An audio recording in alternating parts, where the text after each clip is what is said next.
This is The View with Catherine Chang. Today's topic is China has to stop bullying Taiwan. China constantly suppressed Taiwan for way too long. Jaroslav Kubera, president of the Senate of the Czech Republic, was threatened by China several times when he planned to visit Taiwan. The Chinese government even threatened to revenge on the Czech Republic company in China. Now, the Czech Republic is the first European country to reach a cooperation agreement with Taiwan on the pandemic issue. Another bullying from China that I would like to bring it out is that the Taiwanese Coast Guard reported that a Chinese speedboat ran one of their colors on March 16. This incident, in which 10 Chinese boats are involved, is a very significant escalation of the tension. The U.S. Department of State spokesman Morgan Ortega stated on April the 6th. She said that since the outbreak of COVID-19, Beijing has announced new research stations on military bases which build on Fiery Cross Reef and Subi Reef. Is China hacking into Taiwan by spreading fake news through AI intelligence? Or should I say why every country is busy fighting the coronavirus? Is there a greater conspiracy behind China? No matter what's China's next step, we'll be watching you. The international community will be watching you too. Here are the top stories. Today, we have 3 confirmed cases, all imported. Remember, I want to talk about the father Giuseppe Di Donne. He issued a public letter asking donations for medical personnel in Italy. The fundraising ended early because Taiwanese, we're so amazing. You know, we have donated like NT $120 million. It's like US dollar 3.97 million. And it's just a period of 6 days. Remember yesterday, I just told you like it's like $10 million. Now it's like 120 million NT dollars. It's like around 12 times than that amount. And which we will talk about this. And the United Kingdom revealed that they bought something from China. They owe 17.5 million coronavirus antibodies test kits. It really just ordered from China are all unreliable because that means it only works when the patient is really sick. Therefore, it's useless. If the doctor tries to defect like the whole thing, the detect whether the virus is on earlier stages, there's no use. And also, I would like to talk about this is a kind of very cute comment, but it's from Brazilian Education Minister Abraham because he said that geopolitically, who will come out stronger from this global crisis? Who in Brazil is allied with this infallible plan for the world domination? He even mocked the Chinese accent. For example, we say Brazil with the L, and he used the letter R like that, is like Brazil. It's like making the accent and implying that China is one of the brand. But we know that this is, I don't really agree with that because it's kind of racial discrimination. But he deleted the post very shortly afterward. WHO needs Taiwan. We want to talk about from our friends from French. 86 French members of the parliament and 40 French doctors signed a petition to support Taiwan. And the Chinese embassy in France said, who admitted Taiwan as a country? Well, I would say that everybody admitted Taiwan as a country, especially for those people, right? It's so elegant that the Chinese embassy in France. But I guess there is one more thing that is causing China's butt hot.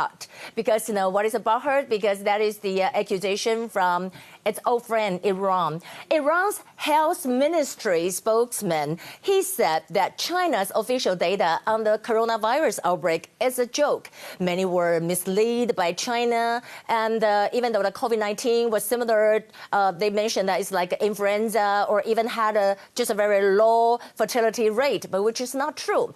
And also, I would like to talk about the Bloomberg News published an article on how Taiwan's viral success make it. You know that they really make Taiwan is harder to be ignored because it's very outstanding for Taiwan. And whether that happened, what happened with the WHO, Taipei is being recognized in this fight.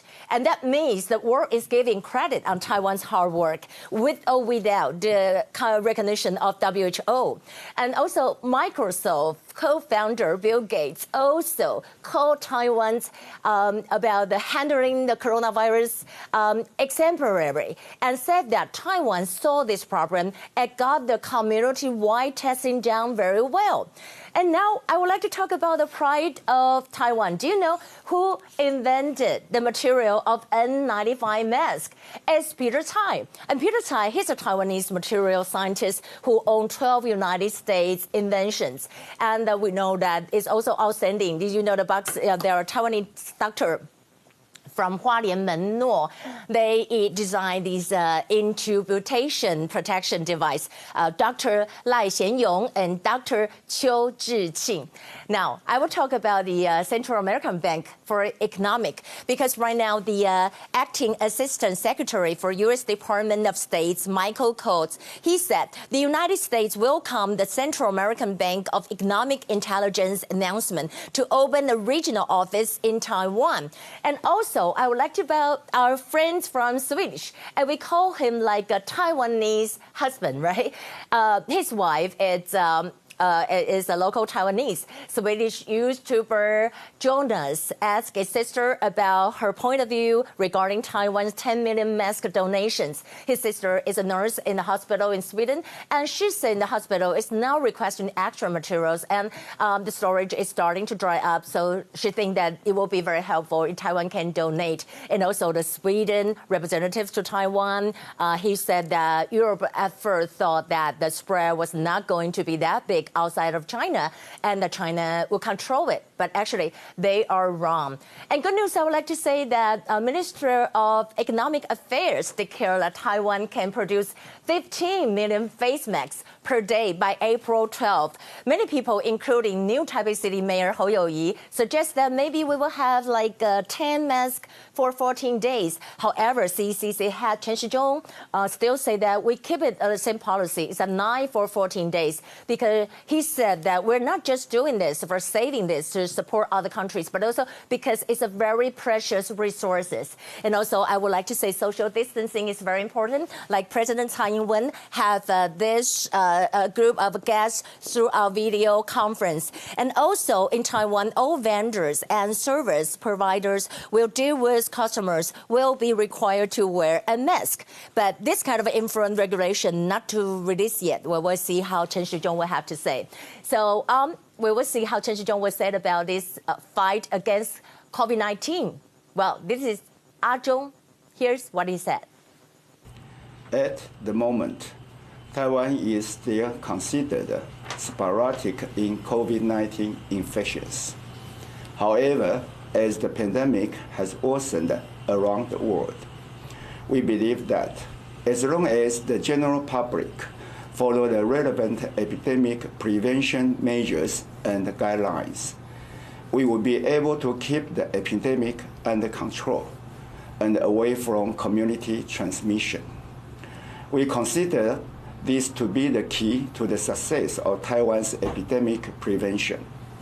There is no doubt that Taiwan is capable of contributing to the international community in terms of epidemic prevention and global health security.